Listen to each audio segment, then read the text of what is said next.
আসসালামু আলাইকুম রহমতুল্লাহ। Hello viewers, আশা করি আপনারা সবাই ভালোই আছেন। ভালো থাকেন, সুস্থ থাকেন, এই কামনায় শুরু করছি আজকের আমিনশিপ পর্ব। তো আজকে আমি বিষয় নিয়েছি আঁকাবাঁকা জমি মাপার নিয়ম, অ্যাভারেজ অর্ডিনেট রুল, এটার ইংরেজিতে নাম। তো আমরা আজকে অ্যাভারেজ অর্ডিনেট রুল দেখতেছি। গত পর্বে আমি আপনাদের দেখিয়েছিলাম মিড অর্ডিনেট রুল।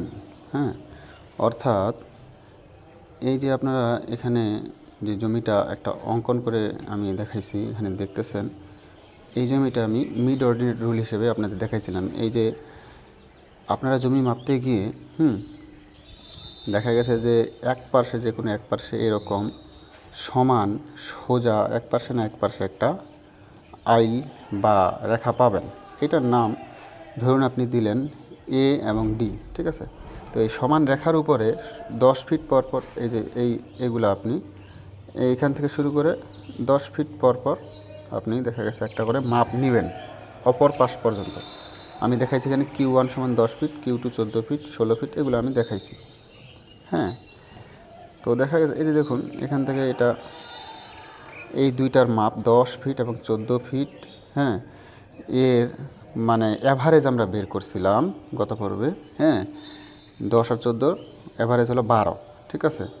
অ্যাভারেজ বের করে এই যতগুলা অ্যাভারেজ এখানে আছে, হ্যাঁ, সেই অ্যাভারেজগুলা আমরা দেখা গেছে যে এই 14 বা 16 ফিটের অ্যাভারেজ, আবার 16 ফিট, 18 ফিট, এটার অ্যাভারেজ, সব অ্যাভারেজগুলো আমরা করছিলাম কি যোগ করছিলাম। সেটা যোগ করে আবার এই যে ডি সমান সমান 10 ফিট, এটার সাথে গুণ করে আমরা যে বর্গ ফিটটা পাইছিলাম, মোট বর্গ ফিট পাইছিলাম, সেটাকে আমরা এটার মোট বর্গ ফিট পাইছিলাম 940 বর্গ ফিট। হ্যাঁ, সেটাকে আমরা 1 শতক সমান 435.6 বর্গ ফিট দিয়ে ভাগ করছিলাম। ভাগ করে পাইছিলাম আমরা এখানে যা জমি আসার কথা সেটা আমরা পাইছিলাম। কিন্তু আজকে আমি অ্যাভারেজ অর্ডিনেট রুল দ্বিতীয় পর্ব, হ্যাঁ, সেটা দিয়ে মাপবো। দেখুন প্রথমত, হ্যাঁ, এই যে এখানে জমিটা দেখতেছেন মিড অর্ডিনেট রুল, সেটা আমরা করছিলাম কি, আর আজকে কি করতেছি দেখুন। প্রথমত সমান ভাগের দূরত্ব ডি সমান সমান 10 ফিট। এই যে দেখুন প্রত্যেকটা এখানে দুইটি ডি সমান 10, প্রত্যেকটা জায়গায় মনে করুন 10 ফিট। 10 ফিট পর পর আমরা মাপগুলা নিয়েছি।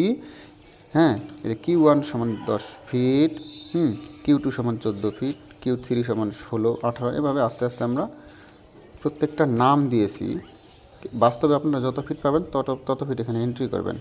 তাহলে আজকের যে সূত্র, অ্যাভারেজ অর্ডিনেট রুলের সূত্র D into sum of mid ordinate length, ঠিক আছে।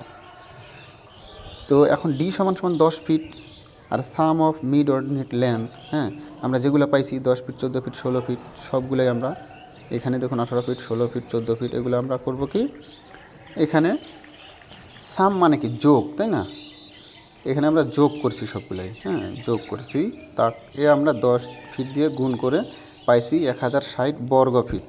ইংরেজিতে বলা হয় SFT, অর্থাৎ 1060 বর্গ ফিট জমি আমাদের এখানে আছে। সেই 1060 বর্গ ফিটকে 1 শতকের যেটা বর্গ ফিট 435.6 বর্গ ফিট দিয়ে ভাগ দিয়েছি। ভাগ দিলে আমাদের এখানে এই যে এইটার যে মোট বর্গ ফিট সেটাকে ভাগ দিয়েছি। ভাগ দিলে আমরা পাইছি 2.43 শতক। অর্থাৎ এই যে মিড অর্ডিনেট রুল দিয়ে আমরা আগে পাইছিলাম যেটা, হ্যাঁ, দেখা গেছে অ্যাভারেজ অর্ডিনেট রুল দিয়ে, হ্যাঁ, একটু ভিন্নতা আসলেও দুইটাই হলো জমি মাপার ক্ষেত্রে গ্রহণযোগ্য একটা নিয়ম, ঠিক আছে। সেই জন্য আমি এই নিয়মটা দেখাইলাম। এখন আমরা পাইলাম আজকে 2.43 শতক জমি এখানে পুরো জমিটাতে। আচ্ছা দেখুন গত পর্বে আমরা পাইছিলাম মিড অর্ডিনেট রুল দিয়ে পাইছিলাম 2.15 শতক। হ্যাঁ, 2.15 শতক পাইছিলাম মিড অর্ডিনেট রুল দিয়ে, কিন্তু আজকে পাইলাম 2.43 শতক অ্যাভারেজ অর্ডিনেট রুল এই নিয়মটা দিয়ে। হ্যাঁ, এখন একটু আলাদা হইলো, আপনারা প্রশ্ন করতে পারেন একটু আলাদা তো হয়ে গেল, সেক্ষেত্রে আমরা করব কি যেন আলাদা না হয়, একটা গ্রহণযোগ্য নিয়ম আছে, হ্যাঁ, বিষমবাহু ত্রিভুজের সূত্র, হ্যাঁ, সেটা হলো 100% সঠিক ফর্মুলা সর্বক্ষেত্রে, সেটা আন্তর্জাতিকভাবে স্বীকৃত ফর্মুলা। আপনারা এই জমিটা দেখুন, এই জমিটা এখন আলাদা একটা জমি একটু হয়ে গেল, 3 কোণাকুণি জমি হয়ে গেল।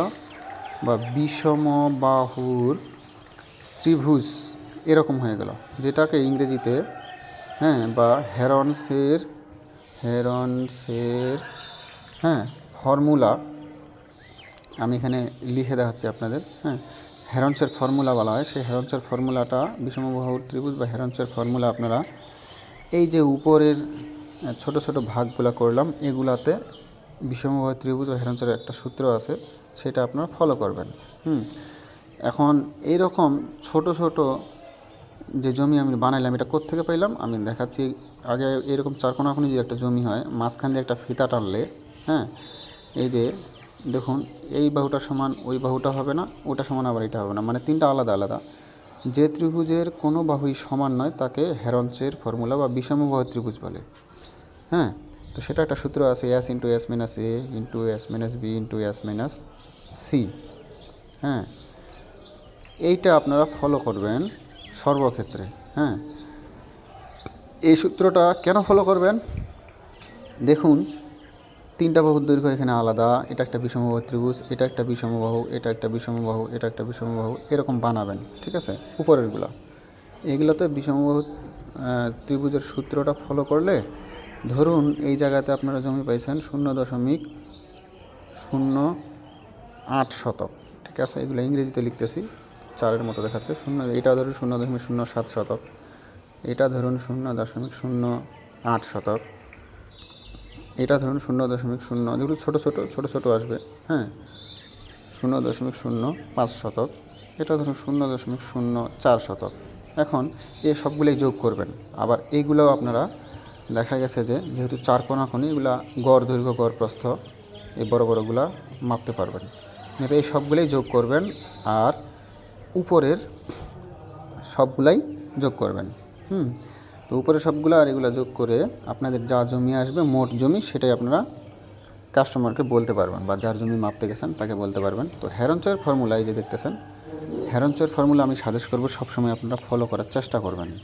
একটু কঠিন হলেও বা একটু সময় লাগলেও সেটা 100% সঠিক রেজাল্ট দেয়। তো তারপরেও আমি আপনাদের এই নিয়ম দুটা এই জন্যই দেখাইলাম যে কেউ জিজ্ঞাসা করলে আপনি যেন বলতে পারেন এই নিয়মটা সম্পর্কে, আপনি যেন আকাশ ভেঙে না পড়েন। এই জন্যই দেখাইলাম।